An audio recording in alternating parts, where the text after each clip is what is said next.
119 The elder Moggallana came in the morning and said, "Stay here, friend, till I come back from the alms round."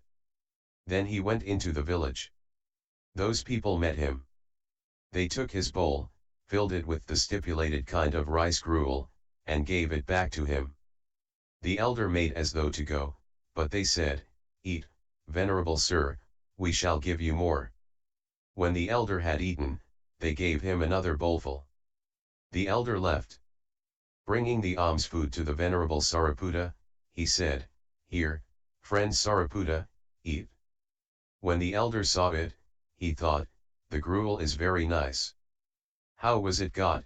And seeing how it had been obtained, he said, "Friend, the alms food cannot be used." 120 Instead of thinking, "He does not eat alms food brought by the likes of me," the other at once took the bowl by the rim and turned it over on one side. As the rice gruel fell on the ground, the elder's affliction vanished. From then on it did not appear again during 45 years. 121 Then he said to the venerable Moggallana, "Friend, even if one's bowels come out and trail on the ground, it is not fitting to eat gruel got by verbal intimation," and he uttered this exclamation: "My livelihood might well be blamed, if I were to consent to eat the honey and the gruel obtained by influence of verbal hints. And even if my bowels obtrude and trail outside, and even though my life is to be jeopardized, I will not blot my livelihood." Mill 370. "For I will satisfy my heart by shunning all wrong kinds of search, and never will I undertake the search the Buddhas have condemned." 43. 122 And here too should be told the story of the elder Mahatissa the mango eater who lived at Siragumba 32, see 132 below. So in all respects, a man who has gone forth in faith should purify his livelihood and, seeing clearly, give no thought to any search that is not good. 123, d. And as livelihood purification is to be undertaken by means of energy, so virtue dependent on requisites is to be undertaken by means of understanding. For that is accomplished by understanding, because one who possesses understanding is able to see the advantages and the dangers in requisites. So one should abandon greed for requisites and undertake that virtue by using requisites obtained lawfully and properly, after reviewing them with understanding in the way aforesaid. 124 Herein, reviewing is of two kinds, at the time of receiving requisites and at the time of using them.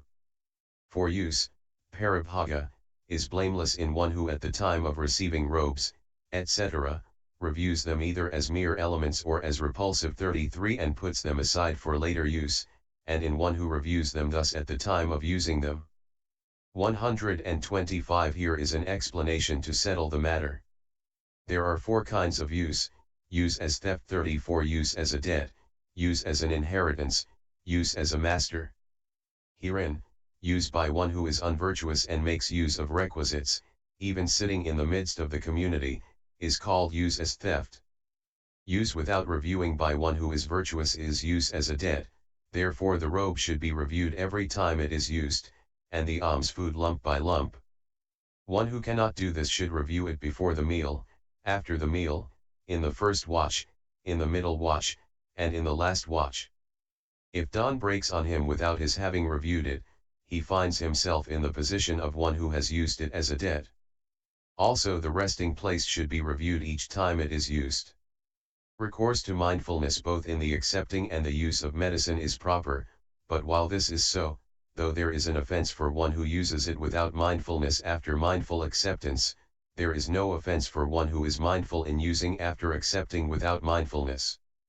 126 Purification is of four kinds: purification by the teaching, purification by restraint, purification by search, and purification by reviewing.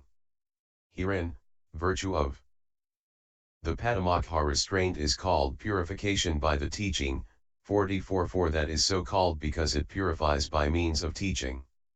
Virtue of restraint of faculties is called purification by restraint, for that is so called because it purifies by means of the restraint in the mental resolution, I shall not do so again. Virtue of livelihood purification is called purification by search, for that is so called because search is purified in one who abandons wrong search and gets requisites lawfully and properly. Virtue dependent on requisites is called purification by reviewing, for that is so called because it purifies by the reviewing of the kind already described. Hence it was said above, 125 there is no offense for one who is mindful in using after accepting without mindfulness. 100